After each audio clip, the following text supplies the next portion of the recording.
Miss Scarlet, in the library. Excuse me. Miss Scarlet, in the library. With what? I don't follow. With what? With me. No, with what? A pipe? A rope? A knife? If you're accusing me of murder, Professor, you should just do it. Be a man and say it. I'm not, Please, Professor. There's a dead body lying in the foyer, and you dragged me all the way up to this room. There's only one possible reason. You are going to accuse me of murdering that man. Well, you won't be the first. Mr. Green and Colonel Mustard have accused me so many times, they may as well put a bright red A on my chest for accused. A scarlet letter. I thought you were smarter than them.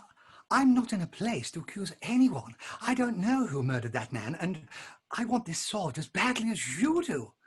I'm just not skilled at solving mysteries. I'm only a professor. And the one thing professors are very skilled at is research. The answer always lies in the library. Voila! That is brilliant. There are so many books here. One of them has to be about who murdered the man lying in the foyer. If only it were that easy. I'll look for a book on murder. Where's the M section? M is for music. You jest. It's the Library of Congress's cataloguing system. It may seem strange, but we academics, we're quite used to it. Then I'll try K for killing. K is law. Wouldn't law be L? No, because L is education. And not E? E is for history. But that starts with a H. H is for social sciences. Which is not under S because... S is for agriculture. Of course, that makes sense. No wonder professors have to be so smart. So, what are we supposed to do? When I'm doing research, before I decide what I need to learn, I like to reaffirm what I already know. So, with that being said, what do we already know about the victim? He's dead. Good start. He was murdered.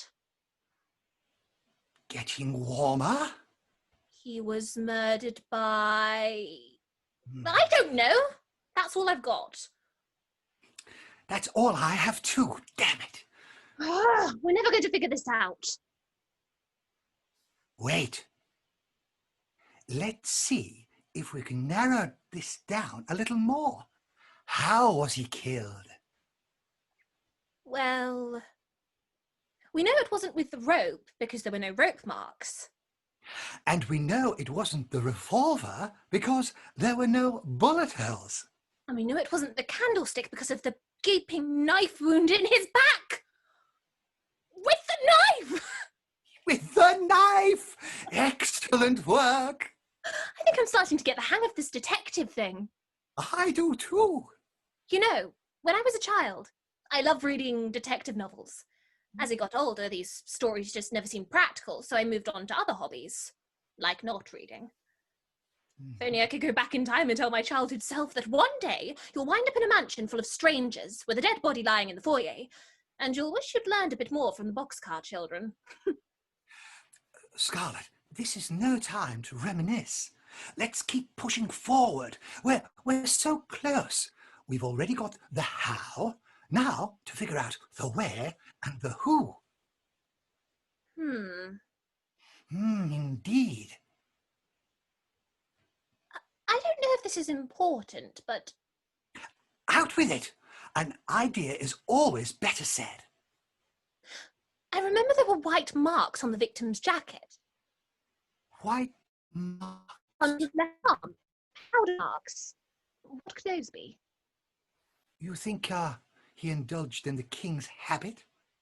No, I don't think so. Who does cocaine off their elbow? I have it! It's chalk. Chalk? From the billiard room, where he was stabbed. He must have fallen forward onto the pool table. That's how he got the chalk on his blazer. It Must be. He was murdered in the billiard room. But wait. We were in the billiard room. There was no blood on the pool table or anywhere. Getting stabbed with a knife would cause a heck of a mess. A valid observation. Then the murderer must have cleaned it. But who? Which one of us would have had the skill to quickly clean a room and return it to pristine condition? Professor Plum, I know who the murderer is. The maid! It's Miss White! She killed him in the billiard room. By George, I think you've got it. I'm going to call it in. 911. Hi. Yes, I'd like to report a murder. For English, please press 1 or say English. English. Got it. If you're the one being murdered, please dial 1.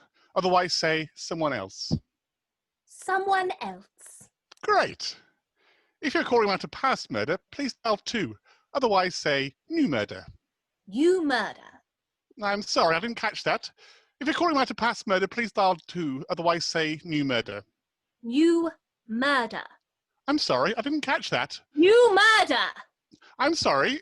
Representative. I will connect you with the next available representative. Please stay on the line. Yes, justice will have to wait. Miss Scarlet, I dare say I am utterly blown away by your sleuthing abilities. Forgive me if I'm being a bit forward, but after you report the maid and we get out of this death mansion, would you like to join me in the world of academia? It's a cutthroat world, publish or perish, but with your tenacity, I think you can turn that scarlet A into an A for adjunct professor. If you could learn this much about detective work from silly detective fiction, imagine how far you can go when you read real books from a real academic library. Excuse me. What did you say? I'm sorry, I wasn't listening to myself. I just go into professor mode where I talk and talk and talk. You mentioned that I learned from detective novels. Yes, sounds like something I could have said. Oh my goodness! Everything is so clear now! I know who killed that man lying in the foyer. We've already established it was Miss White. No! It was you. Professor Blum, here, in the library! Okay, I definitely didn't say that. You need to. Everything I know about sleuthing I learned from detective novels. You brought me to this room. And the first thing they teach you in these books is that the murderer always returns to the scene of the crime. The scene of the crime is the billiard room. Remember the chalk on the elbow? The way you tune yourself out when you speak? You're going to be a fantastic professor. A pool table isn't the only place one can expect to find chalk. What about the pocket of an old-school professor? Next time, maybe you'll remember to change out of your work clothes before murdering someone. So what if I carry a piece of chalk with me? It's so much easier explaining my theorems to stupid people if I can write it out. It doesn't mean I stabbed that man lying in the foyer. This is uncalled for. How would I have stabbed him? Look around. There's no blood. If I murdered our man in the library, where's the blood? In the non-fiction section, deep in the stacks. You know that a non-academic would never ever search for anything in the non-fiction section. Admit it. You murdered him. Like you. This is all very cute, Miss Scarlet. Yes, I'm here, and yes, we are physically in the library. But it's as far as it goes. If I did commit this atrocity, as you insist, where's the knife? Where is it? How can I stab him without a knife? I've been told my wit is sharp, but it's not that sharp. Exactly. I guess I was wrong about you. You aren't cut out to be an adjunct professor. Now, if you'll excuse me, I'm off to the billiard room to accuse the maid of murder. I hate to blame it on the help, but them's the breaks. I have it. When we got here, one of the first things you told me is that the answer always lies in the library. Mm-hmm. Like you, the victim was an academic. It's why he catalogued his shelves in that weird, nonsensical system. And an academic would never just hide something haphazardly. You murdered him with a knife, and then you filed it. Where's the S section? S for stabby stab stab. For agriculture. If one wanted to find a book about knives, he could look anywhere in military science or technology or even history. Et tu, Brute? Do you know what? You know that, of course. You wouldn't put it somewhere obvious because then it could be found. And the worst thing would be if the knife were found, right? Wrong. You are an academic. And the worst thing that can happen to an academic is not receiving credit. That brings us to the agriculture section and a little book on Prunus domestica, or as a dummy like me would call it, the plum. Voila.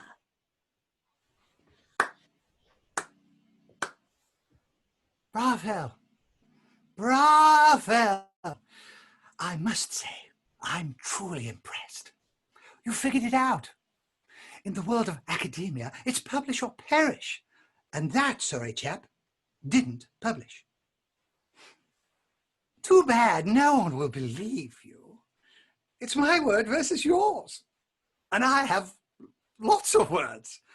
I've written books, many books. You've barely coloured books. Boxcar children. I'm an esteemed professor with tenure. And you are a gold-digging little hussy, just 5 years' worth of aging away from being completely irrelevant and undesirable. It's unfortunate, really. We don't get to pick the hands we are dealt. So, what are you going to do? Waste your time and accuse me? You'll be shouting to the wind. Or you can be smart. Keep your little theory to yourself and accept my offer. Being an adjunct professor isn't that awful. You may make tenure, eventually. So, what's it going to be, Scarlet? Hello, this is Jeremy. Thank you for your patience. Can you provide some details about the murder you're reporting? Yes. It was Professor Plum in the library with a knife. Oh no!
Pierrot.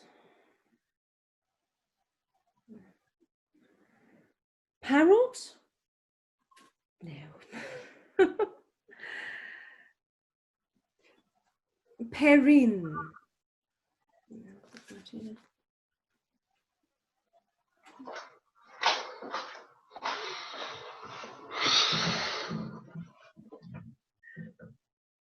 Agatha, Yes, yeah. Where's Cook?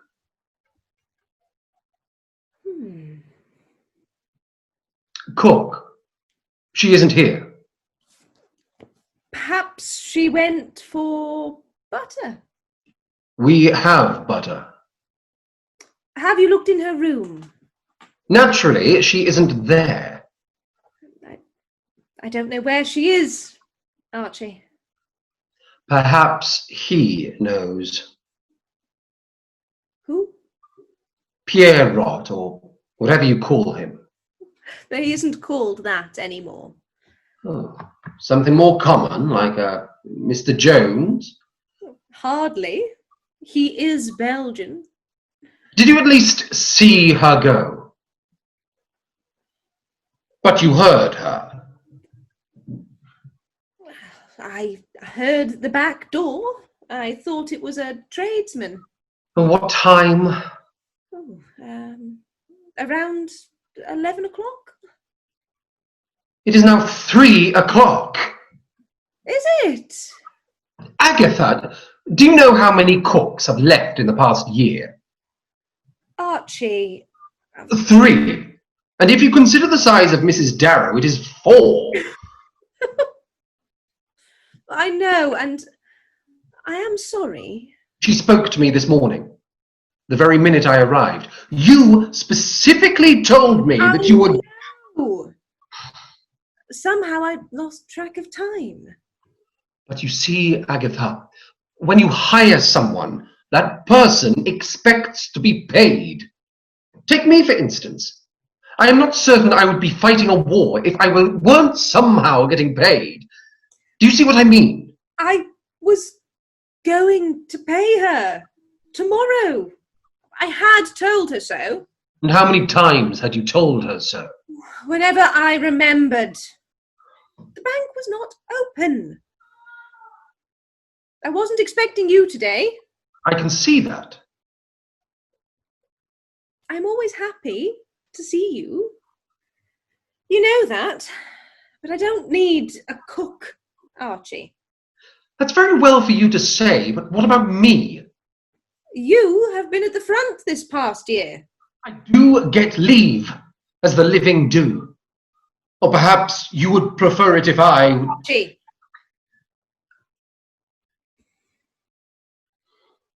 Have you been to the hall, Archie? They say Roger was asking for you. Yes. Well, he's dead. He had pneumonia. I know that. I had to mix a dose for him, and Learning how to use poisons, are you? it is called medicine. A lot of good it did old Roger. We tried, Archie. It just... Yes, yes, well, we cannot all be survivors. Why aren't you mixing things today? I wasn't needed today at the dispensary. It has been slow at the hospital. Slow? Because of all the deaths? Why don't you take off your coat, dear? I don't need to take off my coat.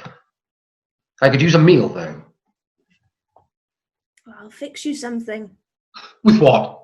Butter and air. I'll run right down to Mr. Miller's. He's closed. Then I'll find another shop.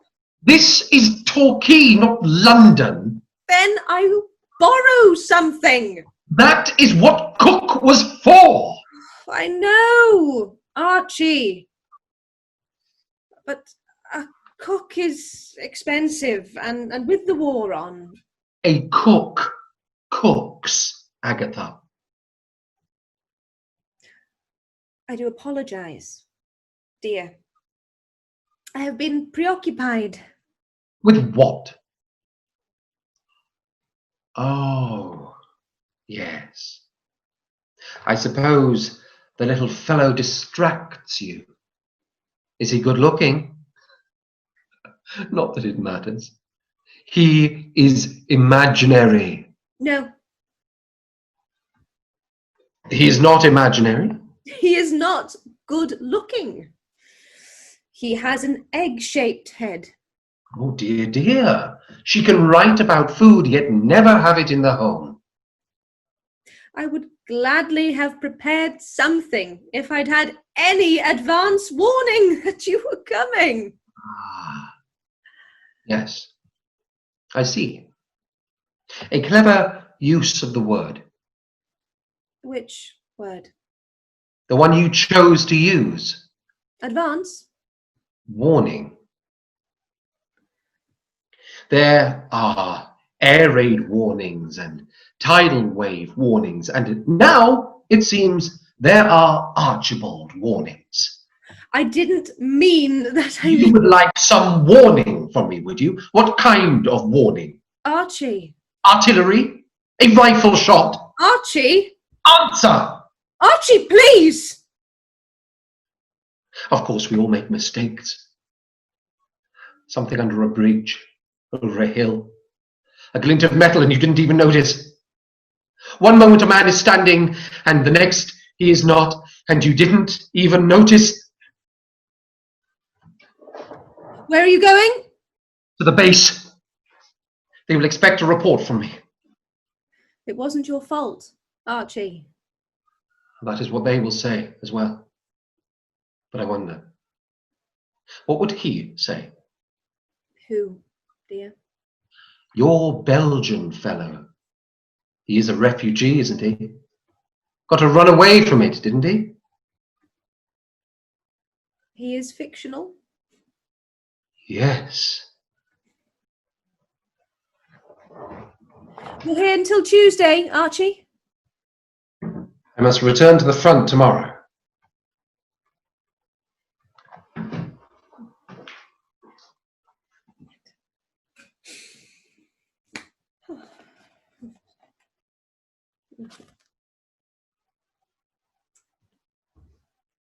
Pierre.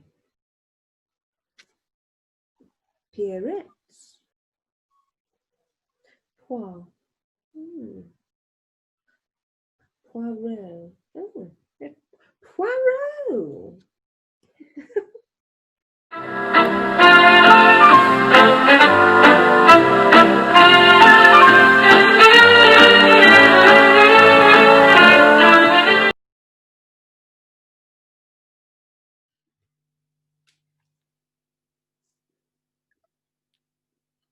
Kids and their love? I need to see them. Jail is no place to bring little kids. I will see my boys. After the trial, we'll all have to make adjustments.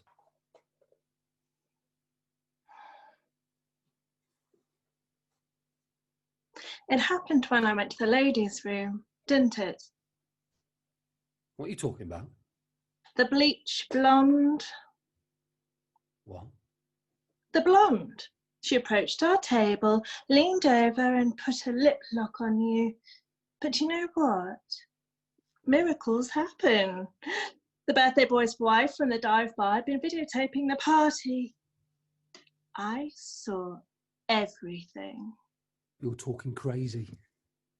My dad's private investigator found the birthday boy's wife and got a copy of the tape, which proves my innocence. I shouldn't have taken you there. Wasn't classy enough for you.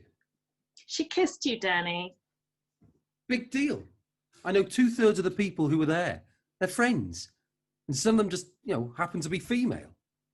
She kissed you, and then she deposited the cocaine wrapped in the scarf inside my purse. You don't know that. You slapped her on the arse as she moved away. Look, I realise you've been through a lot, but I am not going to sit here and listen to this. You set me up. You're crazy. You set me up, Danny. At least have the balls to admit it. And what were you going to do? Divorce me to be with her? You never even like who I am. Just answer my question. You have never had to work for anything. The good life just landed at your perfectly pedicured feet. I want to hear you say it. You've never even struggled or had to... Say it! Danny. For once in your life, tell the truth. You want to divorce me for her. Look at you now, in those prison scrubs. I have to say, the colour really suits you. You bastard.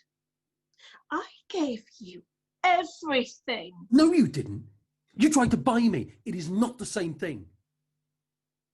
And her name is Macy, by the way. The blonde in the bar with the sleight of hand. I met her at one of my AA meetings that you made me go to. I guess damage attracts damage. I've only known her for a few months, but I know about her, enough about her to know that she is my kind of woman. Yeah. I set you up, and you can accuse me of framing you, but you'll never prove it. And for the first time in my life, I'm the winner. I'll see you in court. Did you get all that? Testing, 1, 2, 3. See you in court, Danny. See you in court.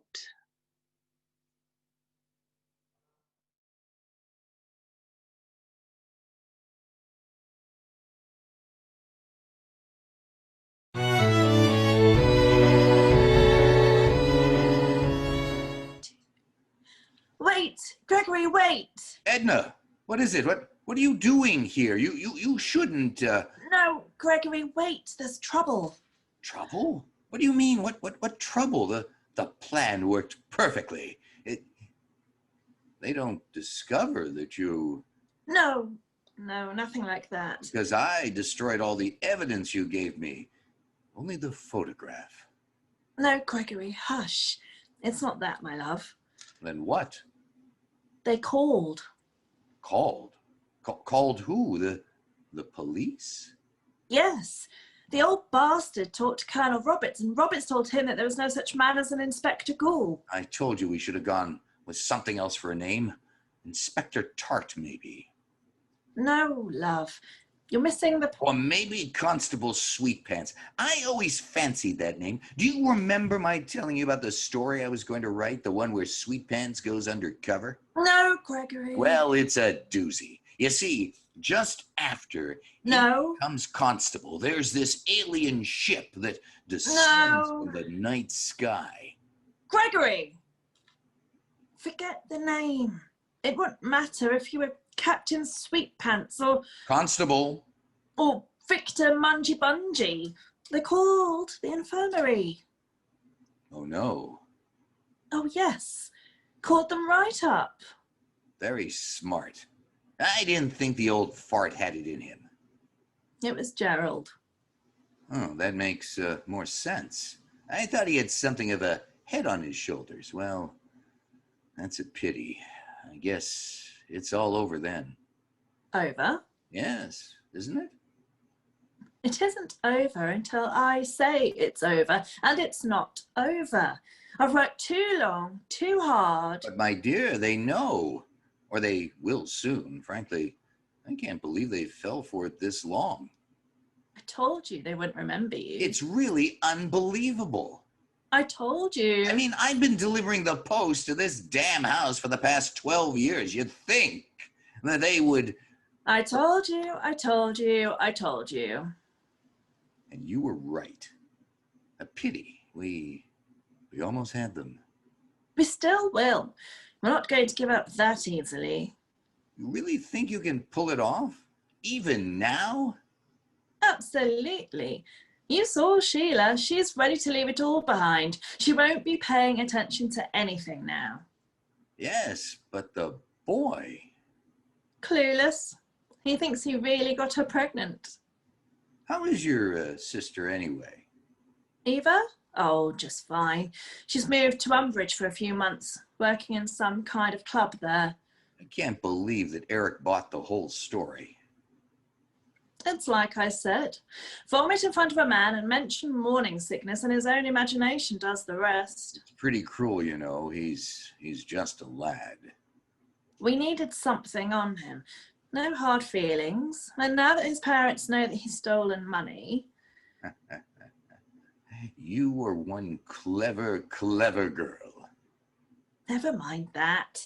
Look, we have to do something. They know that there's no girl in the infirmary now. You were there when they called? Of course not. I listened from the hall. But Gregory, you must stop interrupting. Time is short. All right, sorry, I'm listening. You must rush down to Oakley's. Tell them that you were sent by the mistress in green. Don't snicker at me if you know what's good for you. Tell them that and then say, the meat pies are in the oven. Don't worry, they'll know what it means. They'll take you into a back room with a telephone. You must then call the house. Here? You want me to call here? Yes, don't worry, they won't recognize your voice. I was just talking to them for over an hour. Yes, and you've delivered mail to the house for years and they didn't recognize you. True enough. Anyway, call the house. Tell them that you were calling from the police station and that a girl has died on her way to the infirmary.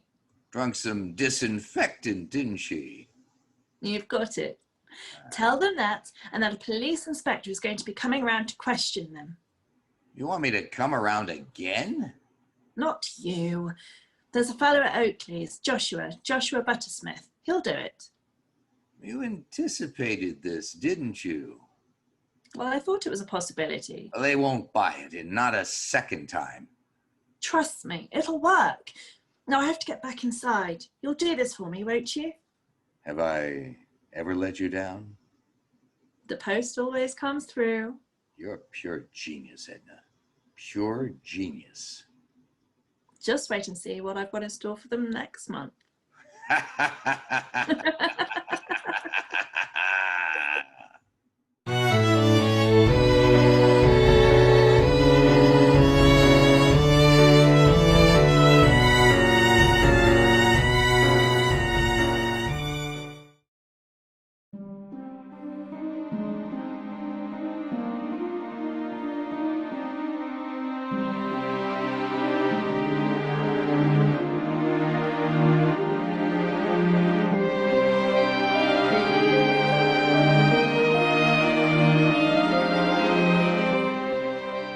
We present Sherlock Holmes and the Curious Case of the Dogwood Bark, definitely not by Sir Arthur Conan Doyle, instead dramatised by Graham Forbes from the Lost Journals of Dr. John Watson.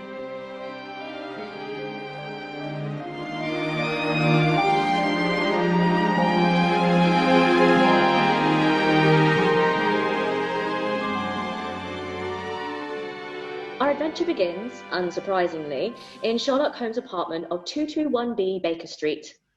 Holmes is smoking his pipe, staring restlessly into the fire. Watson is reading a newspaper.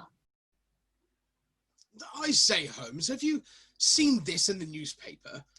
Another member of Parliament has been accused of fiddling his expenses. Alistair Emmon, member for Little Morals. Which party is he in? Al Emin, Tory, my dear Watson. Ah, I see that you have set the bar low for this episode.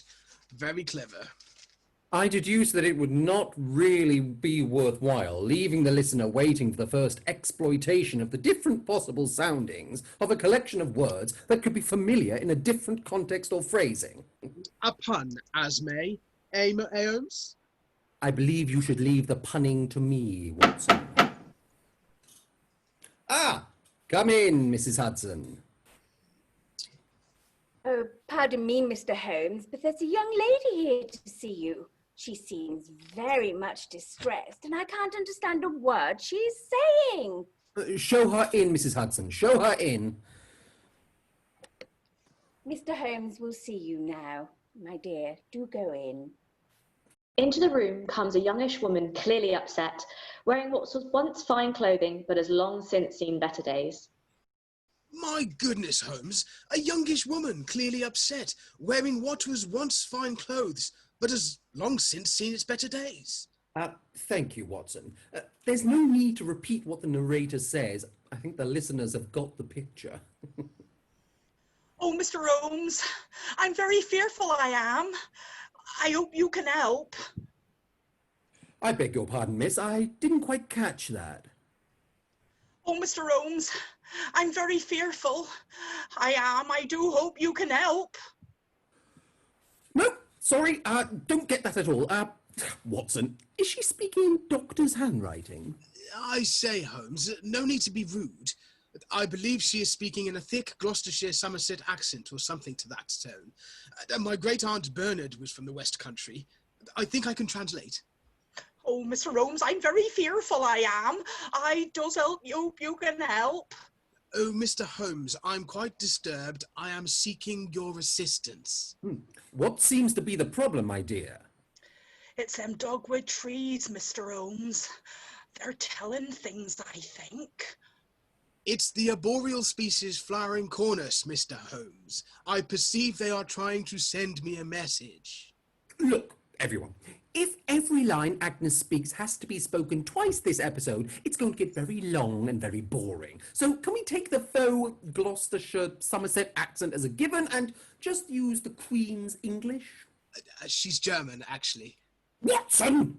Sorry, Holmes. I couldn't resist. Now, my dear, let us start at the beginning. For instance, your name and your story. Watson, take notes. You may speak freely in front of Dr. Watson. He is my trusted companion. Very well, Mr. Holmes. My name is Agnes Crane.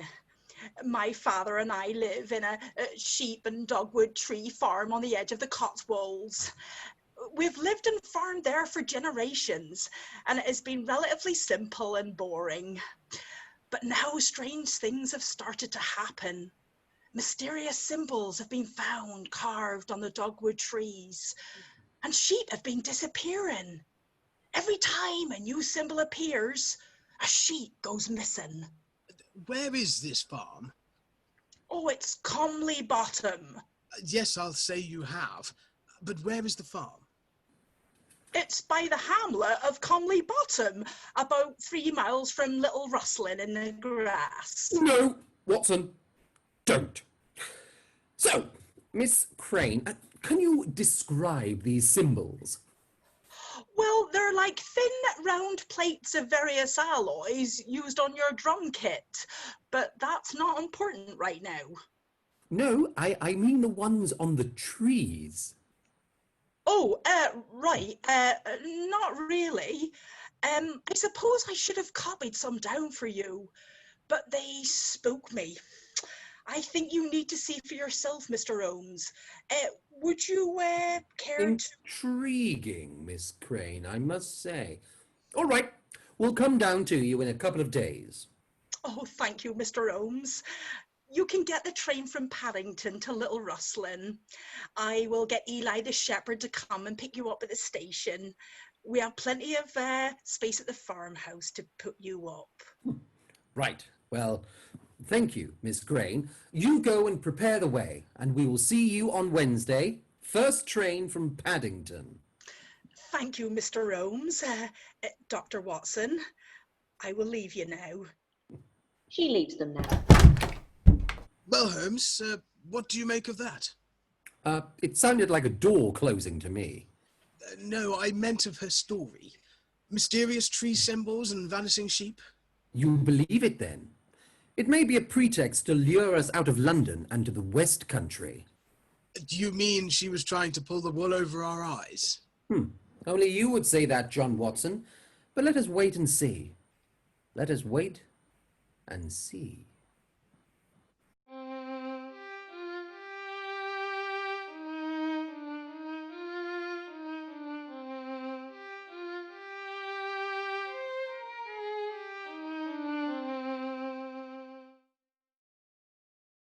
The following Wednesday, Holmes and Watson are standing outside the station at Little Rustling.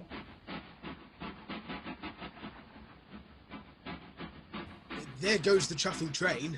Language, Watson. The caravanners may have children listening. You don't think this stuff is good enough for them, do you? Desperate times, Watson. desperate times. Woo, there, Fido, woo! Oh, them coconuts are hard to control sometimes. Yeah, Mr. Holmes. Ah, you'll be Eli. Ah, up on board then, Haggard. Yeah, I'm here about them trays then. Tray? Elementary, my dear Watson. So, Eli, I believe you look after the sheep. Oh, you're right wrong. Them me babbies. Well, not literally, because I ain't Welsh. And how many have gone missing recently? Do you know? Oh, good blimey. I'm not sure. I start to count them and then I fall asleep. I may have something to keep you up. Oh, good. The missus will be pleased. Please, family show. Oh, I can tell exactly. But I know there's less than there was, because the pen looks emptier. Oh, don't think my pen's got bigger. I've got something. No, Watson, no. Carry on, Eli. Oh, knows me sheep. I am sure you do. When did you start noticing that there were fewer sheep? When there weren't so many. Helpful. Eli, would you drop us off at the edge of Cumley Bottom? Take our bags up to the farm. We'll walk up from there. Okay, Mr. Holmes. Okay.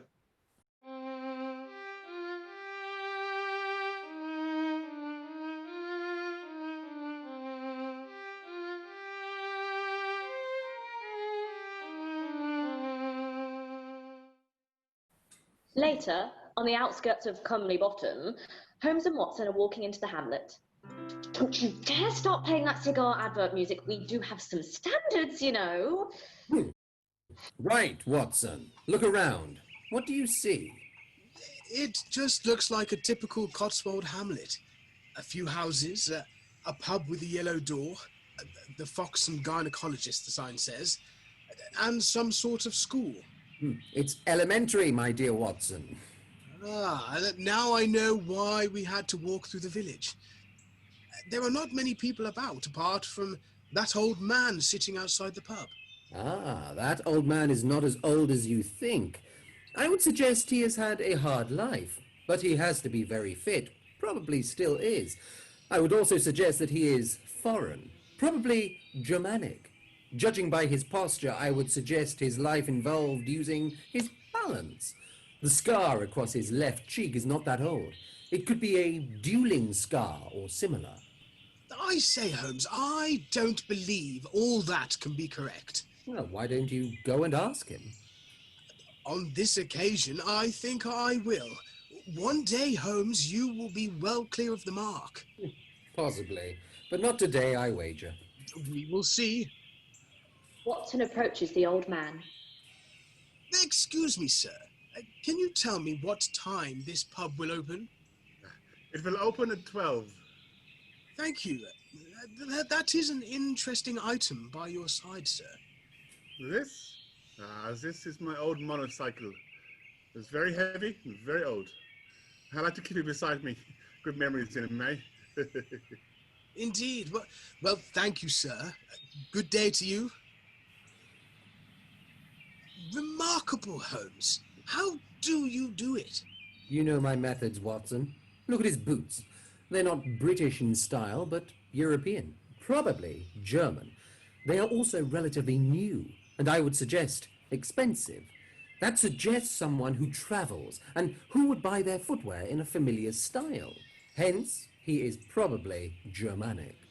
Their newness suggests that he expects to get many years' wear out of them, so he is not as old as he looks. As someone of advancing years is less likely to buy expensive footwear, what would be the point? As for the rest, not only is his posture very correct, but there is a monocycle beside him which you completely fail to notice. But see also that the saddle is well worn. Much of the underlying metal is showing at the sides, so I deduce that he was a performer of some sort, and that was the tool of his trade. Holmes, once again, I feel somewhat foolish when you point out the obvious. Come, Watson. Let us continue on our journey. A short while later. Ah, here we are at the farm. Quite a long driveway to the house. I can see plenty of sheep over by there in the distance. And that must be the Dogwood tree plantation at the back of those outbuildings. There certainly is a lot of them. Yes, but what is the one in the middle with the yellow fruit? A lemon tree, my dear Watson. Of course, silly me. There is Agnes outside the farmhouse, and presumably that is father next to her? Oh, Mr. Holmes, thank you very much for coming. This is my father, Cedric. Mr. Holmes, I'm so glad you're here. I'm at the end of my tether.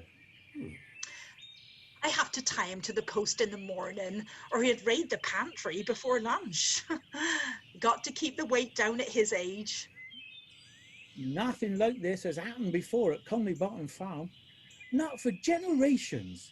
Sheep disappearing one at a time. Weird signs on the dogwood trees. I don't know what to make of it. In fact, I think we lost another sheep last night. Don't worry, Mr. Crane. I'm sure we will get to the bottom of this. In fact, I may have already done so. But that can wait. A lovely place you have here. Yes, the fishmonger delivers every Wednesday. He mainly calls at the Fox and Gynecologist with a delivery, yeah, but he is good enough to call in here too. Quite. Do you mind if we look around the farm? What are the buildings over there? There's the stable, home to Fido and sometimes Eli. He sleeps there some nights. Says he hopes to catch the sheep thief by standing guard, but he never does. Next door is the sheep shed, and then the other outhouse just holds the tools and the feed. Eli stands guard. Can you trust him? With my life. Known him since he were a nipper, almost part of the family. All he cares about are his sheep. You look around to your heart's content. There's only Agnes and me here. Eli's in the upper field with the sheep. He let him out this morning, but he'll be back for his lunch. Thank you. Come along, Watson. Come along. Holmes and Watson spend some time looking around the farm, and we rejoin them standing outside one of the farm buildings. As I suspected, not too much to see here, but enough. I'm not really familiar with farm life, so I wouldn't know. What is that metal sheet on the floor of the sheep shed, Holmes? Ah, a lambing tray, my dear Watson. Interesting you noticed that, but did you notice anything about it? Can't say I did, Holmes. Look at the floor around it. Don't you see? Almost all around it is mud, trampled grass, and sheep droppings. But to the left, what do you notice? Good Lord, Holmes, you're right. It's the only part with what looks like dried leaves, and if I'm not mistaken, much longer grass in the caked mud. But what does it all mean, Holmes? Later, Watson, later. Ah, here comes Eli. Mr. Holmes, here indoors wants to know if I'm coming for lunch. No, Eli. Please apologize and say we are going to the pub. Eli, Mr. Crane says that another sheep disappeared last night. Ah, one of this year's grown lambs and all. And when did the previous one disappear? Well, let me think. It was about a week ago, I think. Now, come to think of it, it seems to happen mostly on Mondays and Tuesdays. I've stayed in the barn some nights, but I've not seen nothing. And then the next day, one's gone. Thank you, Eli. Tell Mrs. Crane we'll be back later, but won't be staying tonight. I will explain all later. To the pub, Watson.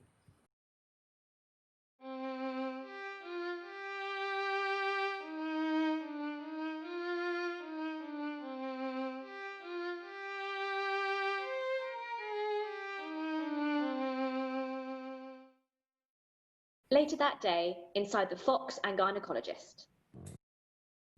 2 pints of your finest ale, landlord. And what is the dish of the day? We only do one ale, sir, and the dish of the day, a menu choice that varies on a daily basis. But that is not important right now. In that case, we'll have 2 fish and chips in the basket. Sounds good. Yeah.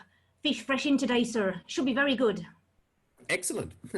And you say you only do the one ale? Yes, sir. Not much trade around here these days. Not since Weatherspoons opened in Little Russlin. I'm surprised you came out here at all. I'm glad we did. My friend and I are going to random ale houses across the country that we can reach by train, but not looking for the obvious near the station pub, but something we can write about. Will you write about this place then, sir? Certainly will. You will appear in our Rail Ale Guide. That's very kind of you, sir. If you'd like to sit down, I'll bring your food over to your table. Thank you. What was all that about writing a guide, Holmes? I needed to explain why we were here. No point in alerting the locals to our true purpose. And I also wanted to suggest that this is a one-off, a random visit. Well, that sort of makes sense, but I still don't understand why we came here instead of eating at the park. I wanted to confirm my suspicions. Now, enjoy your lunch. We've an appointment with some trees this afternoon.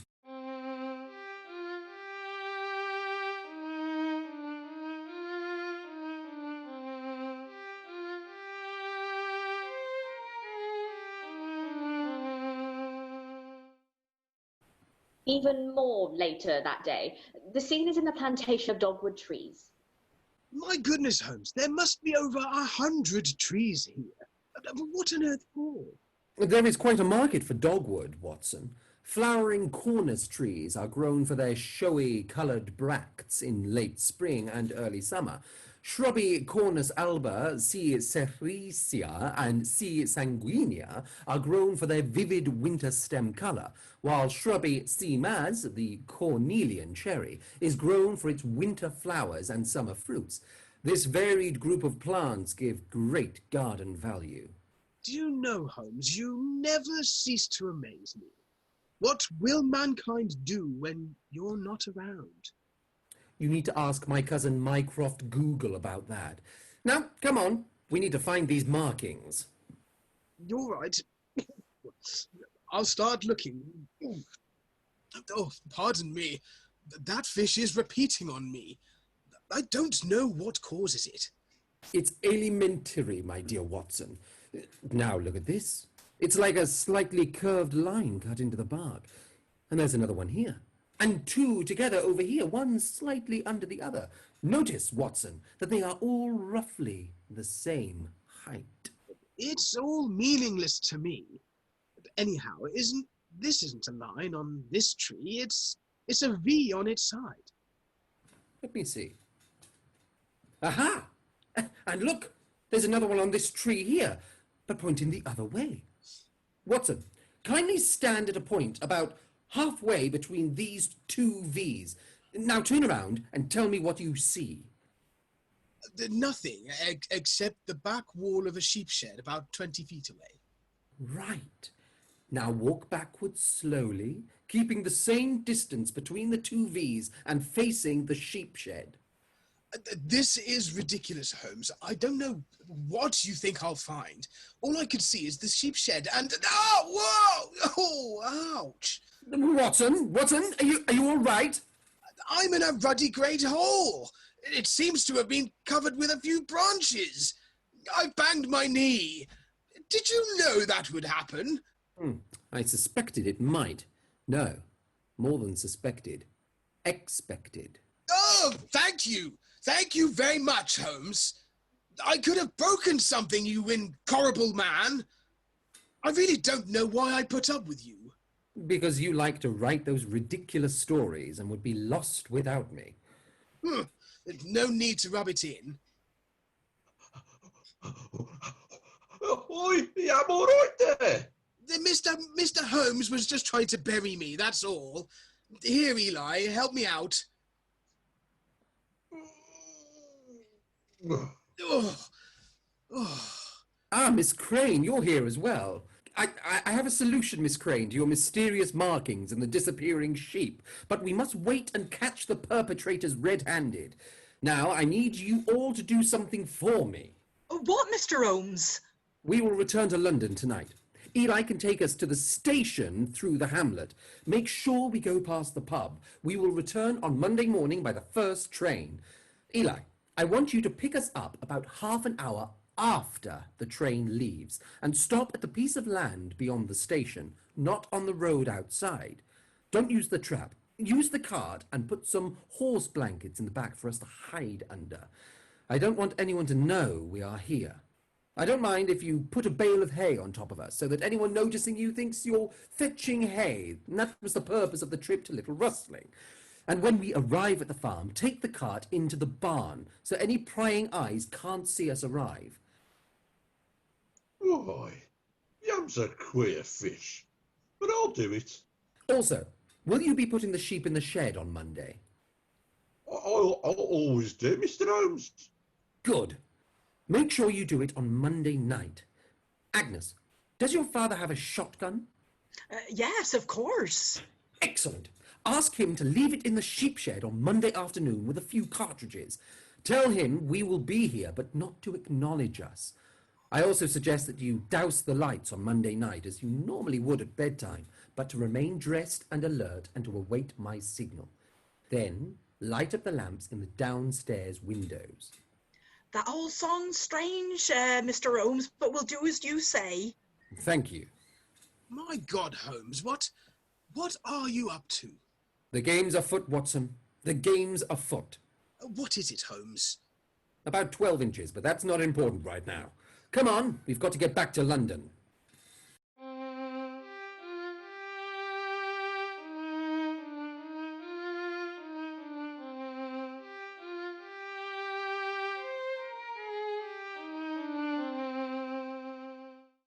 The following Monday evening, back at the farm. Holmes, that hay bale was a bad idea. I am sure it squashed something important to me. Only your pride. And why did we have to hide in the barn until dark, then sneak into the sheep shed when the sheep were coming in? I told you, prying eyes. The shed is bound to be watched to make sure everything is as usual. And the sheep movement hid our entry into the shed. Have you got your torch handy? As always. I hope you know what you're doing. And please be careful with that shotgun in the dark. The lights have gone out in the farmhouse. Now what? We wait. We just wait. Time passes, an owl hoots in the distance. The scent of dying embers fill the air as the night settles in, and small furry creatures... Oh, get on with it! Sorry. Time passes. In the distance, the farmhouse clock strikes 1, but completely misses the others. Then suddenly... Oh, what the... I see a dim light under the lambing tray. Torch on now, Watson! What? What the devil? It's the monocycling pub man. I advise you not to move, sir. This shotgun is loaded. But who the hell are you? Sherlock Holmes, at your service. And who the hell is this? Ah, Cedric. I would like you to meet your sheep stealer, one Ernst von Schafteistaler, also known as Mono the Mighty, late of the Circus Lafitte, strong man and rider of the heaviest monocycle in the world. Don't move, Ernst. The local constabulary are on their way as I speak. The lights in the farmhouse have gone on as a signal for them to approach. What's going on here, then? Ah, Constable. Sorry to drag you away from your painting. Arrest this man for sheep stealing, and I am sure other unsolved crimes in these parts can be laid at his door. Come with me then, matey. You're nicked. This fine, Holmes. I will get my revenge on you. Others will come for you. I doubt it. I think you'll find your friend the pub landlord is currently in conversation with one of the constable's colleagues about the crime of handling stolen goods. Come on, you. Oh, be careful of that lambing tray. It's actually a trap door. I think you will find it leads to a short tunnel that comes out in the dogwood trees. There should be a rather heavy motorcycle out there as well. Rightio, Mr. Holmes. I'll send a constable to fetch it. Thank you, Mr. Holmes. Goodbye. They leave. I really don't understand what's going on. Would you mind explaining? Could we do it in the house? It's rather unpleasant in here, really. And I am getting cold. Of course. I'm sure Agnes can rustle up a hot drink for us all.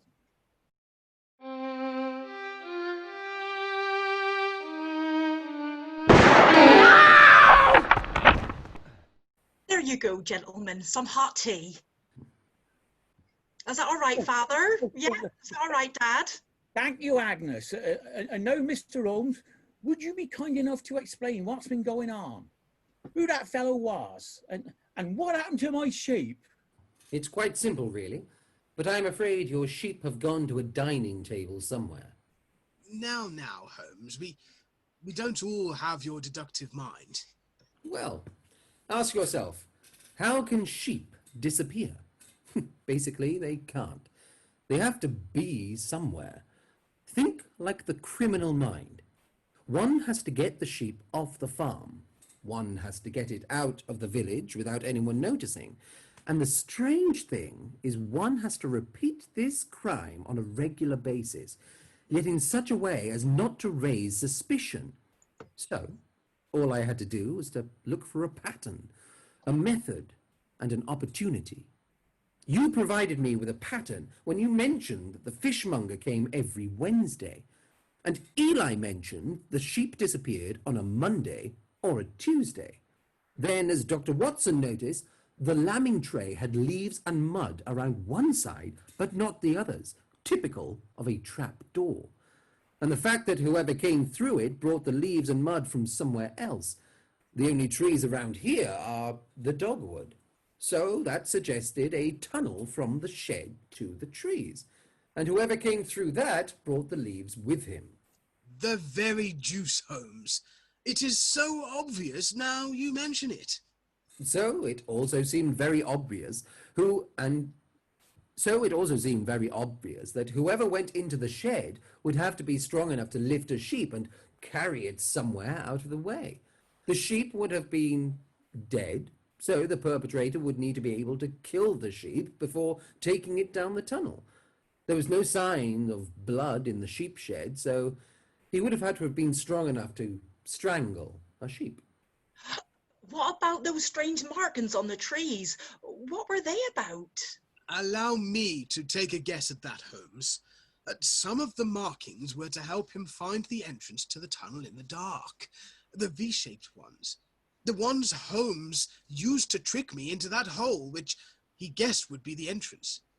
To be honest, I was so annoyed when I fell in that I didn't look around that hole, or I might have seen its true purpose. And the other markings? Ah, those. I am afraid they are nothing more sinister than marks left by the monocycle where it leant against the trees. The bike is heavy, the bare metal of the saddle is exposed, and the bark is soft, so you might say that Dogwood's bark is worsened by his bike. Oh, Sherlock! But where did the sheep actually go? Well, if we reason that the fishmonger is collecting them to fit the pattern, and only makes his calls here and at the pub, as the sheep are not here, then it is easy to deduce that they had to be at the pub, at least for a short while. What did you think of the pub, Watson? Very pleasant, clean, well-appointed, and, well, quite affluent, really. Exactly. But how can a small pub continue to thrive on such small clientele? You heard what the pub landlord said about trade, so there must have been another source of income. And the old man outside the pub must have had income too. Those fine German boots don't come cheap. So the way I see it, our strongman fetches the sheep through the tunnel, carrying them away from the farm across his shoulders whilst monocycling to the pub.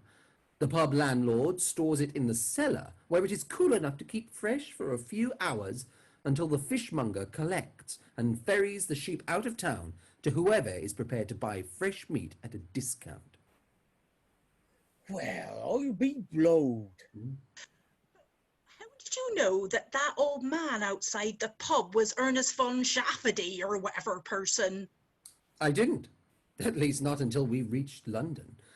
I then scoured the papers in the British Library until I found a 5-month-old article about how the monocycling strongman, Mono the Mighty, had been involved in a fight with a knife thrower at the Circus Lafitte, in which his face got slashed. Unfortunately, the knife thrower came off worse, a lot worse. The circus threw him out, naturally. Oh, Holmes, that's unfair. How could the audience work this out without that piece of information? Oh, come now, Watson. There are clues throughout this episode. Even our puns are there to lead you to some of the key points. I don't see how they could have helped. For instance, how could they suspect the old man, and how could they have known that the pub was involved? Watson told them early on. When? When you told them about the yellow door. How did that help? It's a lemon entry, my dear Watson. Oh, Sherlock.